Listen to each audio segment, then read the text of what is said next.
कि पिछले 1 साल का कोई प्रोजेक्ट अगर बजट की वजह से अटका हो तो अवगत करा दें। एक भी बजट घोषणा ऐसी नहीं है जिसके लिए बजट में प्रावधान नहीं किया गया।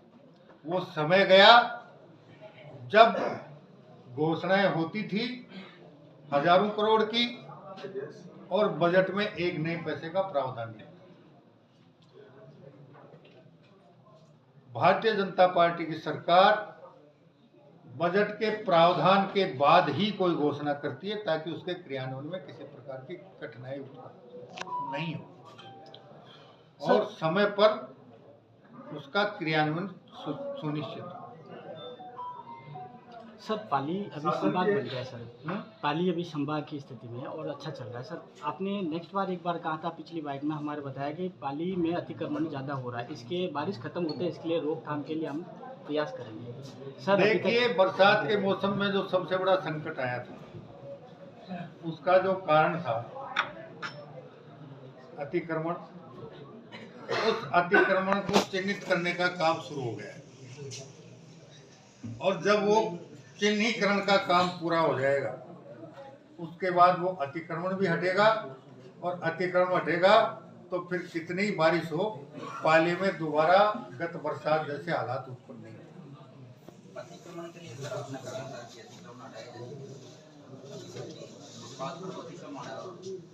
पहले मूल जो समस्या थी उस पे जाइए।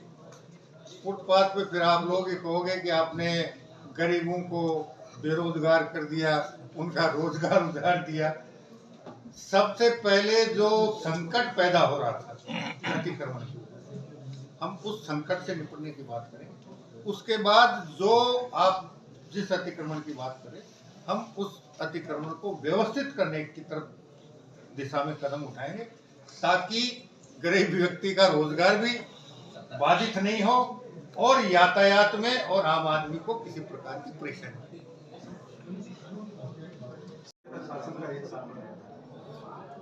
देखिए विपक्ष का काम है सरकार के कार्यों की आलोचना करना या समालोचना करना। ये भारतीय लोकतंत्र का दुर्भाग्य रहा है कि यहाँ समालोचना नहीं होती, यहाँ केवल विरोध। कितना ही अच्छा काम हो उसका भी विरोध होगा और गलत काम का तो होगा या नहीं होगा इसकी कोई गारंटी नहीं। अगर पिछले 1 साल में 2024-25 का जो बजट राजस्थान सरकार ने प्रस्तुत किया, जो बजट घोषणाएं की, ये जो 65,000 युवाओं को नियुक्ति पत्र मिले हैं, क्या ये आसमान से टपके हैं? अगर सरकार ने काम नहीं किया आपके सामने हुआ 50,000 पहले दे चुके, 15,000 से ज्यादा आज दिए और आने वाले समय में इस वित्तीय वर्ष की समाप्ति तक हम इस आंकड़े को 1 लाख तक ले जाने में सफल हो। क्या ये काम नहीं है? अब उनकी दृष्टि में क्या काम था कि 30-30 हजार करोड़ रुपए की घोषणाएं हो जाएं और बजट में 4 नए पैसे का प्रावधान नहीं हो, या भारत सरकार से किसी मद में पैसा आए उस मद में के बजाय आप दूसरे मद में खर्च कर दो और उसके बाद आप भारत सरकार को द्वारा भेजे गए पैसे का हिसाब भारत सरकार को नहीं दे पाओ, जिसकी वजह से आगे का किस्त रुक जाए। क्या इस प्रकार का विकास चाहते हैं विपक्ष वाले?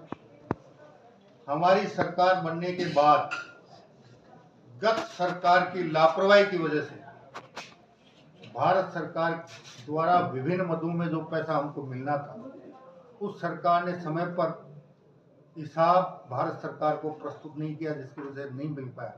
वो लगभग सारा पैसा हमारी सरकार बनने के बाद हम पूरा हिसाब किताब जितना वास्तविक रूप से बनता था वो चुका कर एक बार 7,000 करोड़ रुपए लेकर आए और दूसरी बार भी हम लगभग 11,000 करोड़ रुपए भारत सरकार से। सर आपने अभी बताया कि सरकार है पूर्ववर्ती उनका हो रहा लेकिन जो विपक्ष वो लगातार ये हमलावर रहता है, खुली चुनौती देता है, चाहे अशोक गहलोत हो, गोविंद सिंह डोटासरा हो, चाहे सचिन पायलट हो या नेता प्रतिपक्ष हो चुनी। इनका ये कहना है कि 6 महीने में आप समीक्षा करवाने वाले थे, पहली वर्षगांठ मना रहे हैं, अभी तक समीक्षा नहीं हो पाई गहलोत सरकार की कामों की। समीक्षा चल रही है, वो तो सदन से बाहर चुनौती देते हैं, और मैंने एक मामले में सदन के भीतर उनको चुनौती दी थी, उन्होंने आज तक मुझे जवाब दिया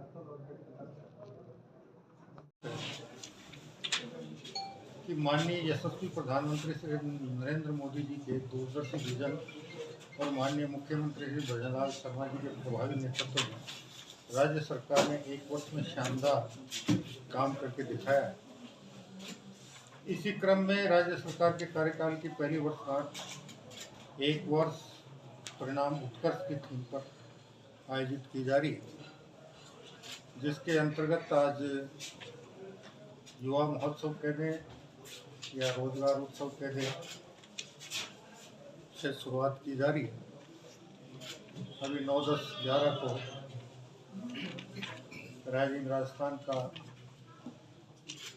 समिट पूर्ण हुआ है, और अब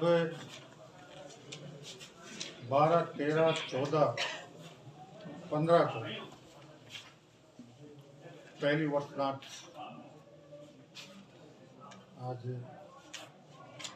युवाओं के प्रति, कल किसानों को समर्पित कार्यक्रम होंगे, महिलाओं को समर्पित कार्यक्रम होंगे। इसी प्रकार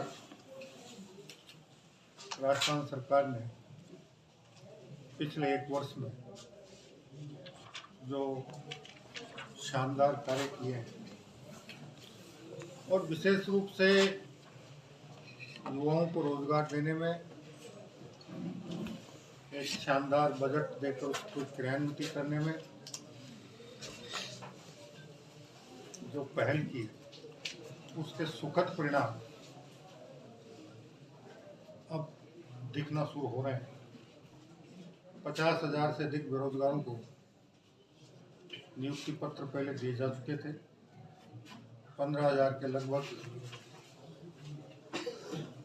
युवाओं को रोजगार के नियुक्ति पत्र आज जारी किए गए।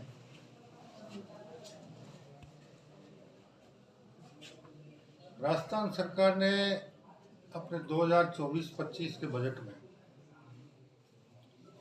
पूंजीगत व्यय में पिछले वर्ष के मुकाबले 60% की वृद्धि की थी, और केवल मात्र वृद्धि नहीं की, बजट पारित नहीं करवाया। बजट में जो घोषणाएं हुई थी वो धरातल पर उतरे, इसके लिए सतत रूप से निगरानी की जा रही थी। प्रभारी मंत्रियों को जिले में उनकी निगरानी के लिए भेजा जा रहा था, हमारे प्रभारी सचिवों को भेजा गया था। कहीं भुआंतरण का मामला था या जो जितने भी घोषणाओं के क्रियान्वयन के जो काम होने, हमने लगभग सभी कामों को पूरा कर अब उन योजनाओं को धरातल पर उतारने में सक्षम हो गए। और इसी के साथ ही अभी राइजिंग राजस्थान में भी हमें लगभग 35 लाख करोड़ रुपए के निवेश के प्रस्ताव प्राप्त हुए हैं, जिसमें विशेष रूप से हमारे प्रवासी राजस्थानी भाई जिन्होंने देश के अन्य राज्यों में और विश्व के कई देशों में अपनी योग्यता के बल पर सफलता का परचम लहराया था, उन्हें प्रोत्साहित कर कर्म भूमि से वापस जन्मभूमि की ओर भी ध्यान देने के लिए आग्रह किया गया, और लगभग सभी सफल प्रवासी व्यवसायियों ने कर्म भूमि से अपनी जन्मभूमि की ओर जन्मभूमि के आर्थिक विकास के लिए, रोजगार के अवसर सृजित करने के लिए राजस्थान में निवेश करने का संकल्प लिया है। और सबसे बड़ी बात यह है कि सामान्यतः राज्य सरकारें अपने कार्यकाल के अंतिम साल में इस प्रकार के कार्यक्रम आयोजित करती थी। राजस्थान सरकार ने पहली बार अपने कार्यकाल के पहले साल में राइजिंग राजस्थान का आयोजन किया।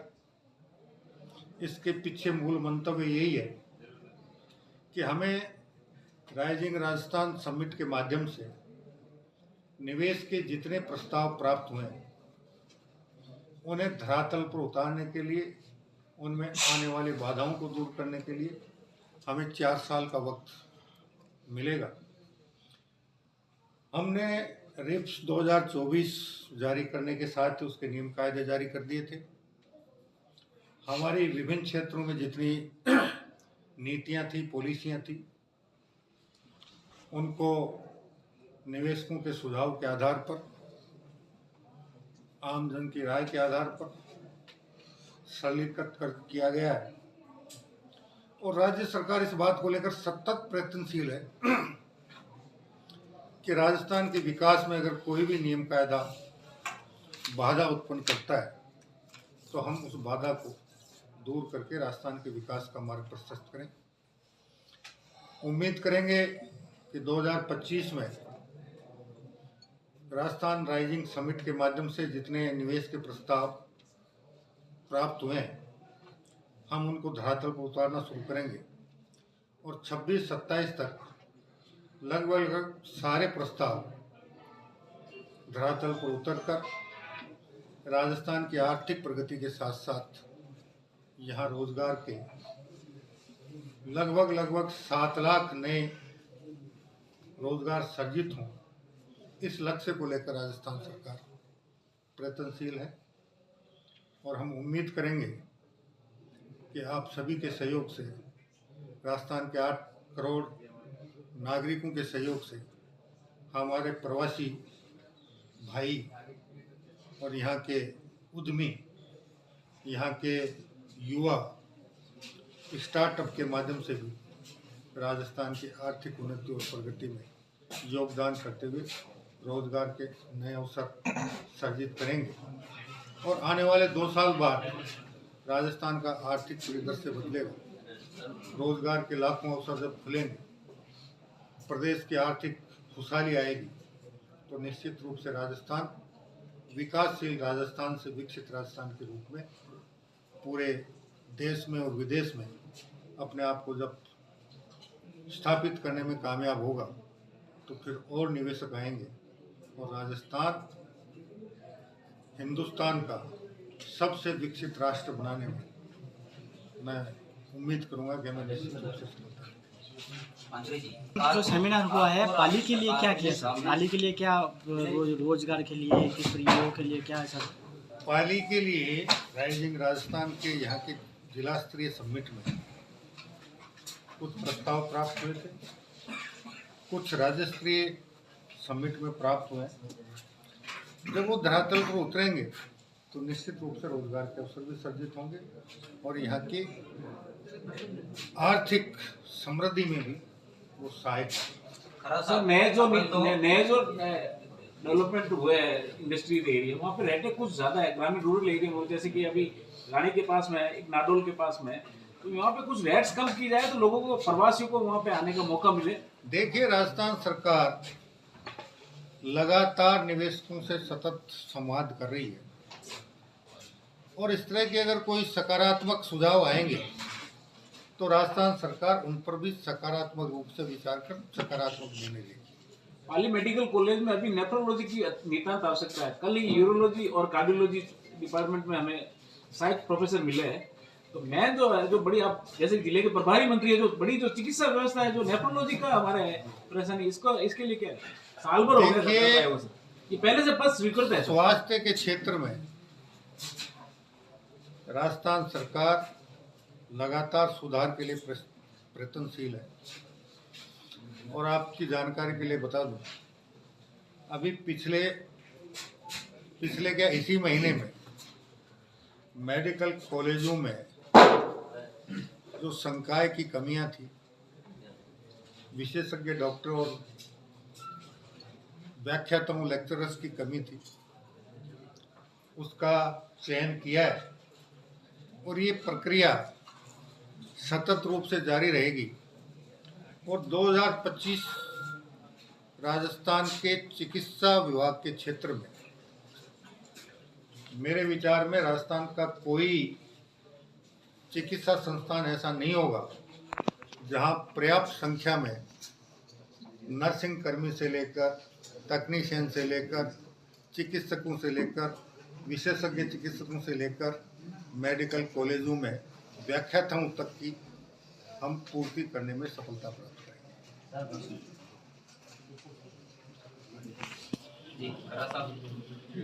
हमने खत्म नहीं किए हैं। हमारे समाज का जो वर्ग सफाई का काम कई सैकड़ों सालों से करता है, उनके संगठनों की मांग थी कि हमने जिन शर्तों पर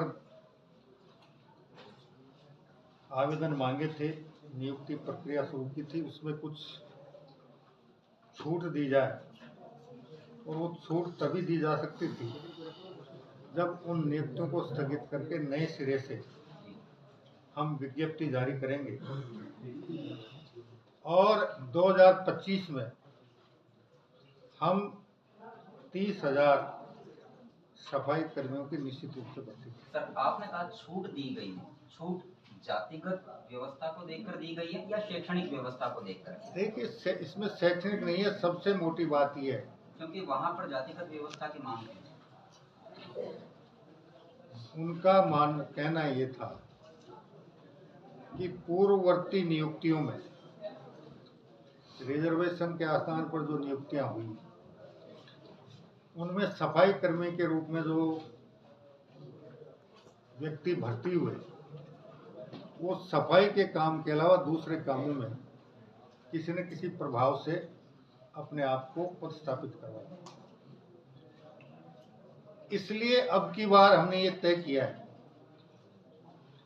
कि हम शुरुआत में 2 साल के लिए संविदा पर भर्ती करेंगे। अब जो भर्ती होंगी वो संविदा पर रहेंगी। हर तीसरे महीने उनके काम की समीक्षा होगी और जो पूरी शिद्दत के साथ सफाई का काम करेगा उसे आगे रोजगार का अवसर देंगे। जो काम नहीं करेगा उसको घर भेजकर उसकी जगह हम रिजर्व लिस्ट में से दूसरे व्यक्ति को मौका देंगे और फिर 2 साल बाद हम उनको स्थायी नियुक्ति देंगे, जब तक वो अपने आप को सफाई के काम करने की मानसिकता में ढाल लेंगे। तो निश्चित रूप से ये जो शिकायतें पिछली भर्तियों की रही, वो शिकायत भविष्य में नहीं होगी, क्योंकि 2 साल जो एक बार सफाई का काम कर लेगा उसकी मानसिकता फिर अपने कार्य के प्रति निश्चित रूप से प्रतिबद्धता है। आखिरी सवाल है मेरा तो आपसे, प्रभारी मंत्री, आपका सवाल वाजिब है और 2025 में वो कर्ज भी उतर जाएगा। कर्ज तो सर योजनाएं बन रही है। आपने ज्ञान दिया था, मुझे याद है आज भी, क्योंकि आपने ये कहा था कि जहां पर 10 पैसे खर्च करना चाहिए तो 10 पैसे ही खर्च करना चाहिए। पूर्ववर्ती जो भी रहे उन्होंने गलतियां की, लेकिन सरकार फंड क्यों नहीं दे रही? देखिए, भारत सरकार सभी स्थानीय निकायों से ये चाहती है कि वो बैसाखियों के सहारे नहीं रहे, स्वावलंबी बने और स्वावलंबी बनने के बाद वो अपना खुद का खर्च, सामान्य खर्च चलाने में सक्षम हो। उसके बाद बाकी कामों के लिए सरकार उनको मदद करे। यूडी टैक्स में आप वसूली का टारगेट है? देखिए, भारत सरकार ने तय कर दिया है कि भारत सरकार से जो वित्तीय सहायता नगर निकायों को मिलती है उसी स्थिति में मिलेगी जब गत वर्ष में आपने जितना यूडी टैक्स कलेक्शन किया था उसमें राज्य की जीडीपी के बराबर आपको हर साल बढ़ोतरी। हो जाए और यहाँ पर 5 महीने